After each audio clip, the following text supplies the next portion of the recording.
와, 이번에 카니발 너무 잘 나온 것 같은데?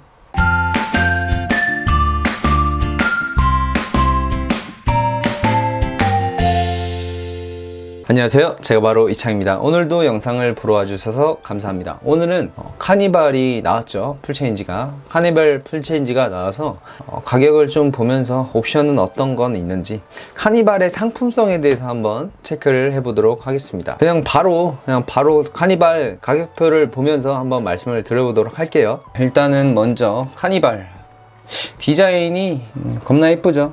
네, 디자인이 진짜 예뻐요. 사실 이 디자인 같은 경우는 저는 너무 호거든요. 카니발에서 이 정도 디자인이면 호불호 없을 것 같아요. 이번에 카니발 잘 나왔다 라고 생각을 할 것 같고요. 이미 뭐 2만 대가 넘었다고 하죠. 그거 중에 하나는 디자인이 한몫을 했을 것 같습니다. 바로 외장 컬러를 한번 볼게요. 외장 컬러는 6가지로 되어 있네요. 사실 근데 이렇게 6가지를 해도 하얀색이나 블랙을 가장 많이 선호를 하시겠죠. 거기서 조금 더 하면 좀 특이한 색깔은 아스트라 블루? 이 정도 색깔이 좀 특이해서 선택을 하시는 분들이 있을 것 같고요. 저는 개인적으로 화이트를 고를 것 같습니다. 내장 컬러가 이렇게 새들 브라운 있고 코튼 베이지, 미스트 그레이가 있잖아요. 이번에 카니발이 풀체인지가 되면서 이 새들 브라운이 새로 들어왔다고 해요. 그래서 저는 웬만하시면 새들 브라운을 선택하시는 게 좋지 않을까. 이 색깔이 딱 그 색깔이거든요. 그 드라마 사이코지만 괜찮아에서 볼보 차량을 많이 타고 나오잖아요. 그 볼보 차량의 내장 색깔이랑 거의 흡사하다고 생각을 하시면 돼요. 매우 고급스럽고요. 그나마 이 3가지 색깔 중에 때가 그나마 잘 안 타는 거는 새들 브라운인 것 같아서 저는 새들 브라운을 선택을 할 것 같습니다. 이거는 왜 그런지는 잘 모르겠어요. 휠 같은 경우는 18인치랑 19인치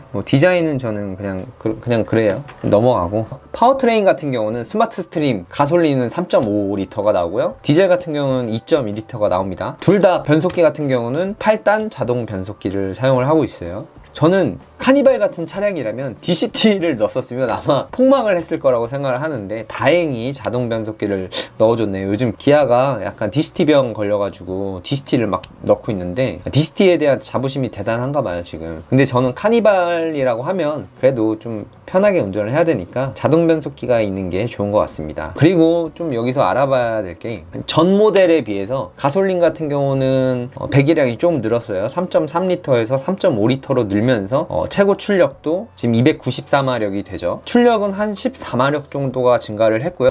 토크 같은 경우는 1.9 토크 정도 증가를 했습니다. 연비 또한 상승을 했어요. 연비도 원래는 예전 카니발 같은 경우는 8.2 정도가 됐다면 지금 9.1이라고 해서 대략 1 정도가 상승을 했다고 보시면 되고요. 디젤 같은 경우 출력이랑 토크는 똑같아요. 하지만 연비가 매우 좋아졌죠. 원래 11.4였는데 지금 13.1로 나오니까 엄청 어마어마하게 좋아졌다고 생각을 하시면 됩니다. 근데 여기서 이제 디젤이냐 가솔린이냐 많이 판단을 하실 것 같은데, 저 같은 경우는 원래 가솔린만 사요.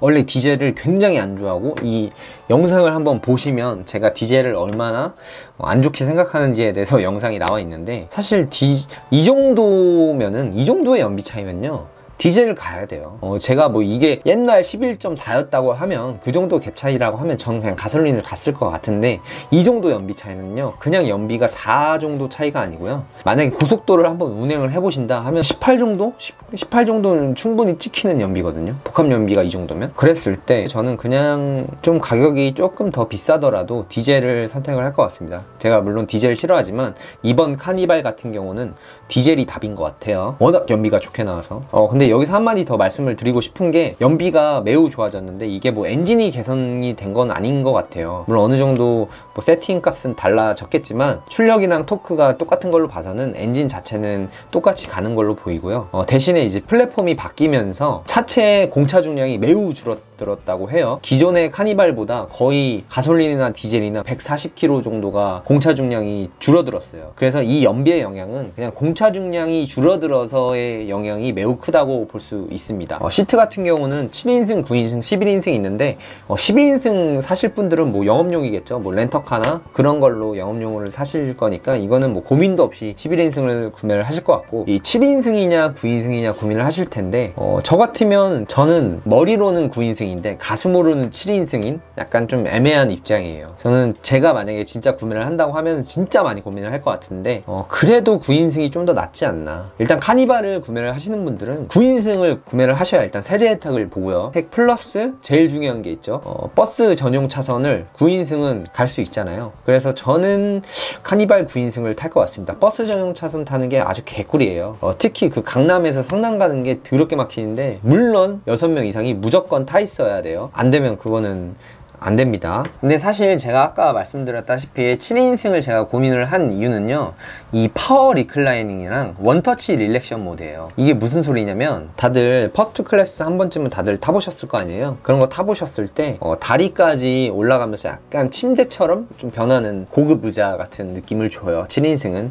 9인승은 그런 게 없어요. 11인승은 당연히 없고. 그랬을 때 이런 부분 때문이라도 좀 7인승을 고민할 여지는 충분히 있다. 그래서 내가 전용 차선을 정말 잘 안 타고 이런 세제 혜택도 필요 없다 라고 하시는 분들은 7인승을 가시는 것도 좋은 방법인 것 같긴 한데, 문제는 뭐냐면 이따 설명을 드리겠지만 옵션 가격이 7인승이 비싸요. 같은 옵션인데도 불구하고 7인승이 비쌉니다. 그런 이유는 이제 개소세 할인이 안 돼요, 7인승 같은 경우는. 그래서 7인승이 가뜩이나 비싼데 옵션 값도 비싼 돈 주고 사야 된다. 드라이브 와이즈입니다. 전트림 기본 정회용이에요. 이거는 너무 좋은 것 같아요. 차로 이탈 방지 보조. 사실 이 차로 이탈 방지 보조보다 더 중요한 게 차로 유지 보조예요. 차로 이탈 방지 보조는 사실상 그렇게 도움이 되는 것 같진 않아요. 근데 이게 왜 도움이 안 되면, 차로 이탈 방지 보조 같은 경우는요, 시속이 한 60이 넘어야 작동이 돼요. 근데 차로 유지 보조는 시속이 60이 안 넘어도 이 기능이 작동을 하니까 내가 뭐 시내 주행을 했을 때 알아서 차선을 맞춰주게 되기 때문에 저는 이 차로 유지 보조가 매우 중요한 역할을 한다고 봐요. 그리고 스마트 크루즈 컨트롤도 기본 트림에 적용을 해주네요. 이건 너무 좋다. 내비게이션을 구매를 안 하면 HDA를 안 주는 것 같네요. 고속도로 주행 보조라고 해서 HDA가 있으면 좋긴 좋아요. 하지만 뭐 스마트 크루즈 컨트롤 정치 제출발 지원을 해주니까 그것만으로도 충분한 옵션을 하니까 뭐 이거는 저는 안 할 것 같아요. 카니발을 사시는 분들은 다들 패밀리카로 구매를 하실 텐데, 안전 같은 경우는 에어백이 7개가 들어가네요. 여기서 이 경사로 밀림 방지 장치, 뭐 이 정도는 정말 이제 간혹가다 까먹는 분들이 있어서 이런 장치, 안정 장치는 충분히 필요하다고 생각을 하고요. 시트벨트 리마인더 같은 경우는요, 운전석에서 안전벨트를 누가 안 했는지 알 수 있는 거예요. 좋은 기능이죠. 뭐 그래서 이번 카니발의 트림은 총 3가지라고 볼 수 있어요. 프레스티지, 노블레스, 시그니처로 볼 수 있는데, 전에 카니발이랑 비교했을 때 대부분 풀옵션 기준으로 한 300에서 400만 원이 증가를 했어요. 근데 결론적으로 말씀을 드리면 저는 나쁘지 않다고 생각을 해요. 왜냐면 제가 모닝 영상에서도 언급을 했지만, 모닝은 진짜 뭐 바뀐 거 하나도 없는데 100만 원에서 200만 원이 증가를 했단 말이야. 하지만 이런 카니발급에서 많이 바뀌었죠. 연비 개선이 너무 많이 됐고 플랫폼도 교체를 하고 디자인도 그만큼 괜찮게 나와서 뭐 300만 원에서 400만 원, 물론 큰 돈이긴 하지만 저는 납득이 가요. 그리고 지금 뭐 워낙 자동차 가격이 많이 오르는 추세이기 때문에 카니발을 구매하시는 분한테 이 정도 금액 인상은 적합하다고 생각을 하고요. 제가 아무리 뭐 400만 원 너무 많이 올랐다 이렇게 말을 해봤자 카니발은 살 사람은 사요.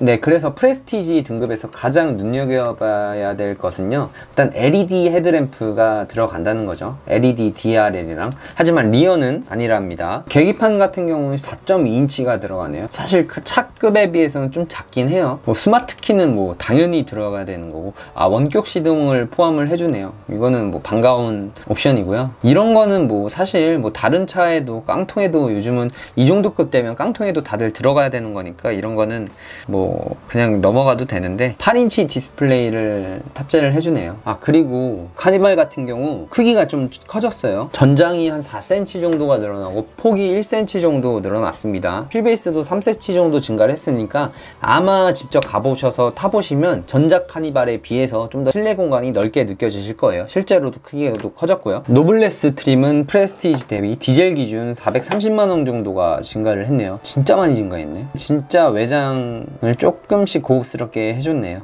ECM 룸미러가 들어가고요. 내장재로서 하이그로시가 들어갑니다. 7인승을 선택을 하시면 가죽 시트인데 9인승, 11인승이면 인조 가죽 시트네요. 뭐 인조 가죽도 사실 나쁘지 않아요. 편의 기능이 조금씩 들어갔네요. 프레스티지 같은 경우는 기계식 변속기가 들어갔다고 하면 노블레스부터는 전자식 변속기, 다이얼이 들어가네요. 다이얼은 충분히 저는 좋다고 생각을 해요. 버튼식보다는. 하이패스는 뭐 얼마 안 하는 거고, 프레스티지에는 전동 트렁크가 없네요. 이 프로토 에어컨도 사실 저는 개인적으로 필요가 없다고 생각을 하지만 패밀리카를 구매하는 입장으로서는 프로토 에어컨이 좋은 역할을 할 수 있을 것 같아요. 공기청정 시스템도 요즘 미세먼지가 많은데 이런 것도 넣어주면 굉장히 좋죠. 근데 이런 거를 다 넣어주고 430만 원을 받기에는 조금 좀 아쉬운 감이 없지 않아 있긴 하지만, 그래도 제가 보니까 그래도 프레스티지보다는 노블레스를 선택을 하시는 게 좀 더 맞을 것 같아요. 이런 전동 트렁크나 저런 동승성 워크인 디바이스, 이런 깨알 같은 옵션 하나하나가 차를 탔을 때 만족감을 굉장히 높여주는 요소 중에 하나이기 때문에 옵션 같은 경우도 프레스티지보다는 가격이 좀 더 저렴한 거를 볼 수 있어요.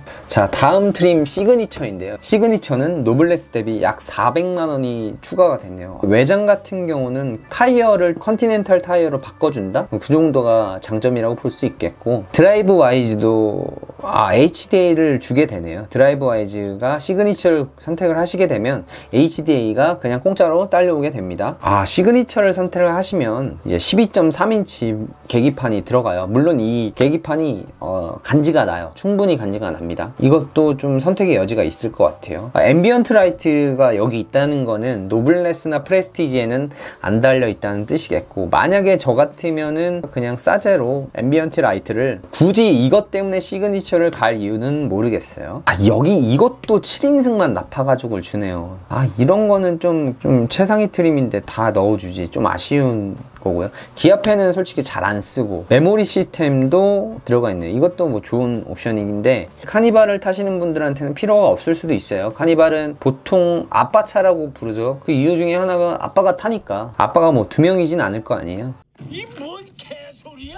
그러니까 뭐 메모리, 누군가의 자세를 기억할 필요는 없겠죠. 저는 보면 볼수록 시그니처는 별로 땡기지는 않는데요. 일단 제일 땡기는 게 이 220V 인버터. 이게 사실 그 패밀리카에서는 거의 필수라고 볼 수 있거든요. 애들이 이걸 더럽게만 있어. 그래서 여행 갈 때 이런 거 220V 하나쯤 있으면 너무너무 좋죠. 인포테인먼트도 내비게이션이 그냥 공짜로 들어가고, 스피커도 2개 더 늘어났네요. 후속 대화 모드도 뭐 그냥 운전대에서 소리를 지르세요. 그러면 목청도 좋아지고 여러 방면으로 좋을 것 같아요. 시그니처는 400만 원이 노블레스 대비 증가를 했지만 그닥 저한테는 그렇게 메리트 있지 않을 것 같아요. 네, 다음으로 그냥 옵션을 한번 볼게요. 드라이브 와이즈 같은 경우는 사실 이거는 필요가 없다고 생각을 해요. 말씀을 드릴 건데, 이 모니터링 팩이 있잖아요. 이 모니터링 팩을 사실 넣으시는 걸 추천을 드려요. 저는 노블레스를 선택을 할 것 같은데, 이 모니터링 팩을 넣게 되면 노블레스의 모니터링 팩은 9인승 기준 130만 원 정도 되거든요. 근데 괜찮아요. 서라운드 부 모니터가 생각보다 싸제로 달면은 진짜 100만 원이 넘어가요. 그래서 충분히 가성비 있다. 근데 여기다가 12.3인치 계기판을 준다?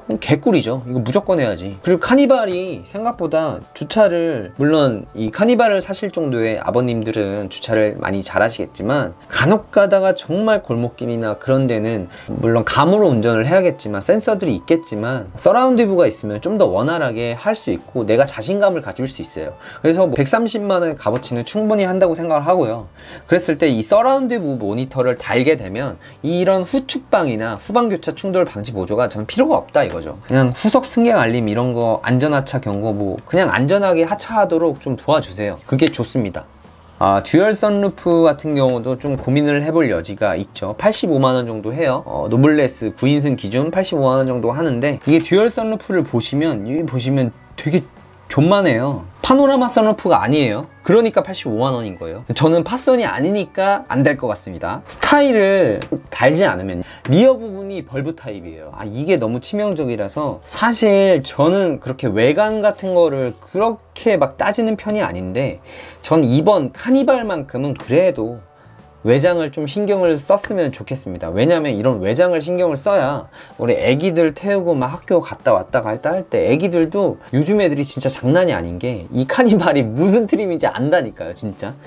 너네 저거 깡통 샀어? 너네 아빠? 막 이러면서 다 아니까 웬만하면 이렇게 스타일만 딱 하나 추가를 해주셔서 그냥 좀 나는 노블레스를 샀지만 그래도 풀옵션이랑 비슷하게끔 좀 이렇게 가시는 게 어떨까 싶습니다. 노블레스 9인승 기준 스타일이 90만원 정도 되니까 그냥 돈 90만원 딱 쓰고 우리 애한테 좀 자랑스러운 아빠가 돼보자고요. 컴포트 같은 경우는 2열 통풍 시트, 2열 파워 클라이닝 시트, 확장형 센터 콘솔, 3열 USB 단자, 가죽 시트가 들어가네요. 일단은 컴포트는 무조건 추천을 드립니다. 노블레스 9인승 기준 110만원이 되는데 110만원의 값어치를 충분히 해요. 일단 2열 통풍 시트랑 2열 파워 클라이닝 시트만 하더라도 제 기준에는 그래도 한 40만원에서 50만원의 값어치는 한다고 생각을 하고요. 거기다 확정형 센터 콘솔 뭐 이거 필요 없지만 그래도 서랍 기준, 서랍이라고 생각하고 쓰시면 매우 편합니다. 또한 이 제일 중요한 게 이 가죽 시트. 이게 카니발 같은 경우는 시트 하나 바꾸는 게 굉장히 비싸요, 싸제로 해도. 왜냐면 의자가 더럽게 많거든. 의자가 많으니까 노블레스를 그냥 선택을 하시면 그냥 인조 가죽이 들어가는데 컴포트를 선택을 하셔서 가죽으로 좀 바꾸시는 게 어떤가 합니다. 네, 그래서 컴포트에 110만원을 추가하시는 걸 추천을 드리고요. 이 유보 내비 패키지 같은 경우는 저는 장착을 안 할 것 같아요. 왜냐면 일단 8인치 내비게이션으로도 충분하고요. 스피커 2개 추가되는데 뭐 음질 차이는 없고 그냥 좀 더 빵빵하냐 빵빵하지 않냐 이 차이지, 이런 것도 별로 필요 없고 후석 대화 모드 필요 없습니다. 그냥 운전석에서 소리 지르세요. 내비게이션 기반 이 HDA가 좋긴 좋아요. 근데 뭐 이미 스마트 크루즈 컨트롤이 있는 상태에 거기다 차로 유지 보조까지 있는데 굳이 HDA까지 필요한가 싶습니다. 거기다 기아페이 뭐 이건 솔직히 쓰는 사람 못 봤어요. 아까 모니터링 팩은 제가 추천을 드린다고 했죠. 스마트 커넥트는 진짜 절대 사지 마세요. 절대. 여기서 뭐 저는 노블레스라고 생각을 하고 스마트 커넥트를 볼게요. 스마트 커넥트를 하시면요, 노블레스 9인승 기준으로 90만원인데 90만원의 값어치를 못할 것 같아요. 왜냐면 기아 디지털 키가 조금 탐나긴 하는데요, 빌트인 캠이 문제예요. 빌트인 캠. 들이 빌트인 캠을 묶어놨어. 빌트인 캠이 문제가 뭐냐면 음성 녹화가 안 돼요. 만약에 사고가 났을 때 음성이 들어가지 않는다는 거는 치명적인 단점으로 작용을 할 수 있어요. 예를 들어서 우리가 깜빡이를 켜면 소리가 나잖아요. 왜 소리가 나냐면 이 블랙박스 안에 소리가 저장이 돼서 내가 깜빡이를 켜서 뭐 사고가 났는지 이런 걸 판단하는 중요한 요소가 되기도 하는데, 이 빌트인 캠 같은 경우는 소리가 녹음이 안 되다 보니까 이거는 하시는 게 좋은 것 같아요. 네, 스마트폰 무선 충전 이거 그냥 그 네이버 스마트 스토어에 많이 팔거든요. 2, 3만원이면 사요. 크렐 프리미엄 사운드 노블레스 9인승 기준 60만원인데 저는 추천을 안 드립니다. 왜냐하면 이 크렐 프리미엄 사운드가 만약에 보스나 JBL이었으면 조금 생각할 여지가 있는데, 크렐의 사운드는 전통적으로 그지 같아요. 별로 뭐 내가 60만원 주고 한 것 같지도 않아. 그래서 크렐은 그냥 하지 마세요. 네, 이렇게 해서 카니발에 대한 옵션에 대해서 한번 살펴봤고요. 전작 카니발 대비 뭐 3,400만원이 증가를 했지만 이 디자인도 바뀌고 플랫폼도 바뀌면서 연비 개선이 굉장히 많이 됐잖아요. 그러면서 저는 분명하게 생각을 하는 게, 제가 이번에 제주도를 가서 카니발 렌트를 하면서 2열에 타면서 갔거든요. 그때 한 12시간 넘게 뒷자리에 앉아있는데 제가 진짜 토하다 못해 화가 나가지고 내가 진짜 카니발은 절대 타지 말아야 될 차 1순위다 라고 생각을 했거든요. 그랬는데 지금 플랫폼이 바뀌었잖아요. 물론 제가 타보지는 않았지만 승차감이 많이 개선이 됐을 거라고 생각을 해요. 그 이유 중에 하나는 소렌토에 있습니다. 소렌토가 제가 원래 그 전에 있는 소렌토를 타봤을 땐 너무 승차감이 별로였는데, 이번에 나온 소렌토로 디젤, 특히 디젤을 타고 너무 감동을 받아가지고 소렌토가 여기까지 올라왔구나 라고 생각을 했어요. 물론 지금 결함 때문에 난리가 났지만, 그런 걸 봤을 때 이번에 카니발에 새로운 플랫폼이 적용이 되면서 이번 카니발의 승차감도 저는 충분히 좋을 거라고 예상이 되고요. 그래서 저는 3,400만원의 증가는 충분히 납득이 가능하다고 봅니다. 많은 부분이 바뀌었기 때문에. 물론 사륜이 없고 헤드업 디스플레이도 없어요. 그리고 원격으로 차를 이동시키는 옵션도 없어졌어요. 왜냐면 그거 같은 경우는 조금 문제가 있었나 봐요. 뭐 다음에 넣어주겠죠. 뭐 헤드업 디스플레이 같은 경우도 없는 게 좀 아쉽긴 해요. 물론 저는 안 달 거지만, 사륜도 저도 안 달 거지만 없는 게 아쉽긴 해요. 사륜이랑 헤드업 디스플레이가 있는데 안 고르는 거랑 아예 없는 거랑은 정말 천지 차이거든요. 그럼 넣어줬어야지, 카니발이면. 왜냐면 지금 해외에는 카니발 경쟁 차종이 다 사륜이 있는데 전체적인 면을 봤을 때 이번 카니발의 상품성은 굉장히 좋은 것 같아요. 저는 이 정도의 디자인의 카니발이면 제가 아버지고 자식들이 좀 많다 싶으면 전 무조건 구매를 할 것 같습니다. 디젤로 구매를 하세요. 네, 그리고 제가 한 가지 당부 말씀을 드리는데 지금 사전 계약 이벤트를 하고 있잖아요. 50명을 추첨해서 차박 캠핑 세트를 드리고 뭐 12.3인치 유보 내비게이션 무상 장착을 50명을 하는데 이거 어차피 안 돼요. 여러분들은 이걸 지금 이 영상을 보시는 분들은 이것 때문에 사전 예약해도 이거 당첨이 안 됩니다. 제가 지금까지 신차를 더럽게 많이 샀는데 한 번도 당첨이 된 적이 없어요. 이거는 되는 애들이 있나봐. 이거 당첨되시면 그 다음날에 바로 로또 사셔야 되고요. 제가 왜 당부 말씀을 드리냐면 이런 것 때문에 사전 예약을 바로 하지 마시고 웬만하면 6개월 정도 기다리신 다음에 차량을 구매를 하세요. 적어도 3개월 정도 기다렸다가 구매를 하세요. 3개월이 끝나면 아마 사전 계약으로 했던 물량을 다 빼고 나서 새롭게 차량을 만들면서 출고를 하게 될 텐데 그 3개월이 지나면 웬만하면 신차 결함들이 다 이제 밝혀져서 기아에서도 계속 대응을 해 갈 거예요. 3개월이라는 시간은. 그러니까 지금 당장 너무 급하신 분들은 어쩔 수 없지만 그렇게 내가 급하지 않고 지금 당장 차가 있지만 카니발을 사고 싶다라고 하시는 분들은 적어도 6개월에서 아니면 3개월은 기다려 보셨다가 계약을 하시는 게 좋을 것 같아요. 네, 그렇게 오늘은 이렇게 카니발에 대해서 카니발의 상품성에 대해서 한번 알아봤고요. 저는 충분히 이 카니발의 상품성을 인정을 합니다. 기아가 좀 열일하고 있는 것 같아요. 영상이 도움이 되셨다면 구독과 좋아요, 알람 설정까지 부탁드립니다. 네, 강요는 아니에요. 여러분들이 구독과 좋아요를 눌러주신다면 네, 감사합니다.